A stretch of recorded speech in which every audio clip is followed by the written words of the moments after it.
Welcome back guys sa another video. So daan muna tayo 7-Eleven kasi may bago silang spam and cheese na snack.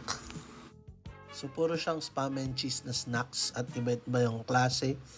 Meron siyang spam and cheese na onigiri, yan yung binili ko. Tapos meron ding spam and cheese na egg drop sandwich. Sabi nga daw nila na mabilis mauubos tong mga to. Sinuwerte lang ako na maraming stock. At bumili na rin ako ng banana milk na inumin. So ayan, nakauwi na nga ako galing gym. Naks, lakas magpanggap. So ito yung binili kong spam and cheese na onigiri. So nilagay ko yan sa platito kasi ang init niya. Pero sabi ni kuya yung iba daw kinakain na malamig. So ano ba mas gusto nyo dyan? Malamig o mainit na onigiri? So masarap naman siya at may spam and cheese talaga.